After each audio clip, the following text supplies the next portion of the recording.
బిఏనా ఇది? B BA B బాబా ఎవరు ఏ బాబు ఎవరికి బాబు అడ్డమైన మెసేజ్లన్నీ వస్తుంటాయి రోజు.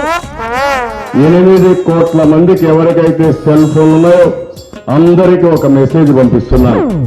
ఎవరు నువ్వు పంపించినావా సార్ మెసేజ్? దాంట్లో ఏమాత్రం అనుమానం లేదు. ఎందుకు? ఈ రోజు మీరందరూ సెల్ ఫోన్లు ఉన్నాయంటే ఫోన్లుంటే మెసేజ్ పంపుతావా? అంటే జాగుంటే కబ్జా చేస్తావు అన్నమాట. ఈ మెసేజ్లు ఏంటియో ఏమో నాసంటి చదువురాని వాళ్ళు ఎట్లా చదువుతారు? గదేదో చెప్పేదేదో ఫోన్ చేసి చెప్పొచ్చు కదా. ఖర్చులు తగ్గించాలని తెలుగుదేశం పార్టీ ఆలోచిస్తున్నాం. సార్ వాళ్ళు మెసేజ్ ఆఫర్ వేసుకున్నట్టున్నారు. అందుకే 8 కోట్ల మందికి మెసేజ్లు పంపుతున్నారు. బాగున్నావు సారు, నీకు మంచిగా వస్తాయి ఇటువంటి ఆలోచన. నేను ఆలోచించినప్పుడు ఒకటే ఆలోచించాను. ఏం ఆలోచించినావో అంతగానం? చైనా కంటే ప్రపంచం కంటే మనం ముందుండాలి. ఓ సారు, నువ్వు తెలంగాణలో ఆంధ్రప్రదేశ్ లో పోటీ చేసుడే ఎక్కువ, ఇంకా చైనా ప్రపంచం కాడికి పోతున్నావు. ఇంకా నయము వేరే గ్రహాల గురించి మాట్లాడతలేవు. ఇంకేంది, మొన్న మీ పార్టీ పుట్టినరోజు అయిందంట కదా, కేక్ కూడా ఇవ్వలే? తెలుగుదేశం పార్టీకి ఒక విశిష్టత ఉంది. ఏందది? ఈ దేశానికి పట్టిన పెద్ద అరిష్టం. గా సంగతి నాకు ఎప్పుడో తెలుసు జమానాల. చాలా సంతోషం. ఇప్పుడు ఏమంటావు మరి? లాస్ట్ కు మీ పార్టీ పంచాంగంలో ఏం చెప్పిర్రు? గెలుస్తాదంటనా? బంపర్ మెజార్టీ వస్తాదంటనా? పోయి పటాకులు స్వీట్లు ఆర్డర్ ఇయ్యాలనా? చిత్తుగా ఓడిపోవడం ఖాయం. దానికంటే జనాలకు ఏం కావాలి చెప్పు? మీ ఇష్టం, అదే నాకు ఇష్టమనే. అర్జో సర్జో తు ఓ కామెప్రర్రా, ఆ పని మీదే ఉండు. ఇంకా మనం చేయవలసిన పనులు చాలా ఉన్నాయి.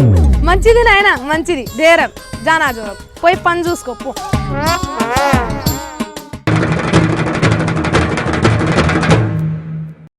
ఆకలి పాడైతుంది.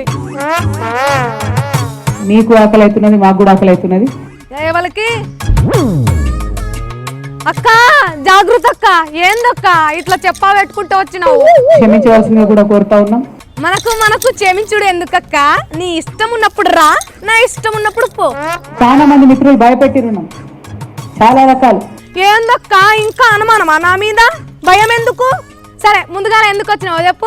2 ముచ్చట్లు మాట్లాడుకోవాలని మరి అందరం కూడా ఇక్కడ ఓపికగా కూర్చున్నాం.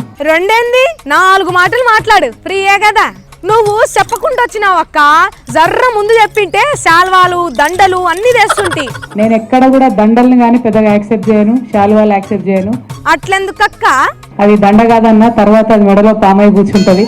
అక్క నేను ఎంత అడవిలో తిరిగినంత మాత్రాన పాములు పురుగులు ఉన్న దండలు తెస్తానా అక్క? మంచివే తెస్తాంతి.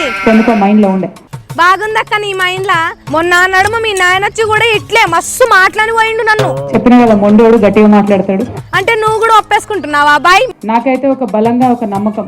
మంచిగున్నావు. ఆగు, మన ఇద్దరం కలిసే పోదాం మీ డాడీ దగ్గరికి. నాకెందుకు రానాయన ఈ పరిశాన్ ఏముంది పా. మనందరం కూడా ఇవాళ ప్రశాంతంగా బతుకుతున్నాం. మొత్తానికి వద్దంటావు అంతే కదా? ఇక పోతానక్క, ఆకలి అవుతుంది నాకు, మస్తు భూక్లాదురిసా.